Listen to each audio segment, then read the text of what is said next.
Quarantine Cuisine.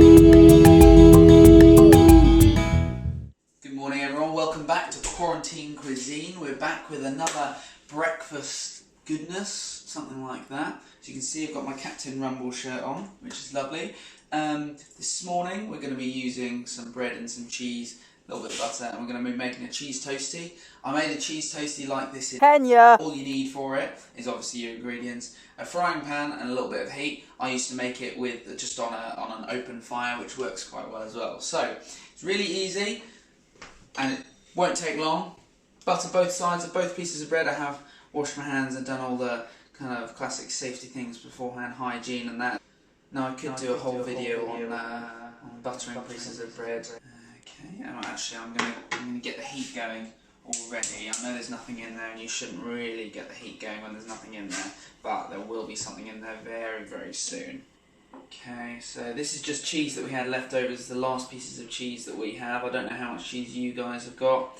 If cheese is still in the shops, I'm not going to lie, I haven't been to the shops. There you go, got both sides buttered. And you've got cheese in the middle. And we want to just stick that on the frying pan as so. They call these fish slices in Kenya actually. I forget what they call them here. Spatula. It's fine, isn't it? Okay, and as you see, that'll start cooking now. I want to make sure it doesn't stick to the bottom, but we'll get that cooking. So I want to wait until it's golden brown on both sides. And you also need to make sure that the cheese is melting in the middle. If the cheese doesn't melt in the middle, then you're not going to have a cheese toasty. You'll just have cheese in a toasted sandwich, which is great, don't get me wrong, but it's not quite the same as a cheese toasty. You can make lots of these little bites. Cheese bite toasties. Oh, I can see that smoking. That's ready to flip over, I think. Let's spread that about on the inside. No, look at that, golden brown. Golden brown and very, very yummy. And then we'll just check inside to make sure that it's still nicely melted. And this sort of thing would work quite well with maybe a little bit of barbecue sauce, ketchup, put a sauce with it. I quite like doing that personally. So that should be ready to flip over, look at that. Okay, a couple of seconds on the other side. I'm just going to go, oh actually we'll use this plate. Make sure we don't dirty on the plate. Let's have a little look inside there.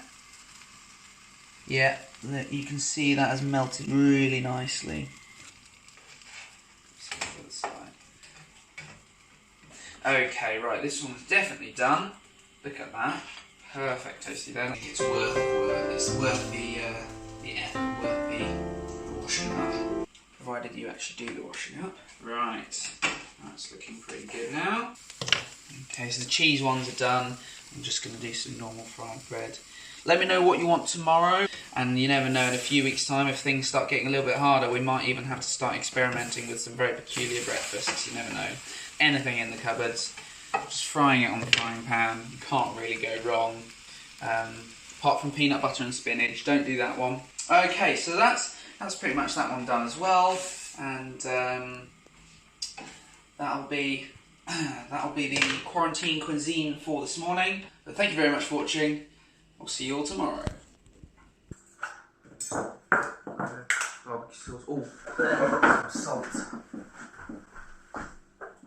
Stuck in underneath there. Fine. This will be playing during the outro. When you're isolated but not ventilated and you're separated from everybody, what you need, quarantine cuisine.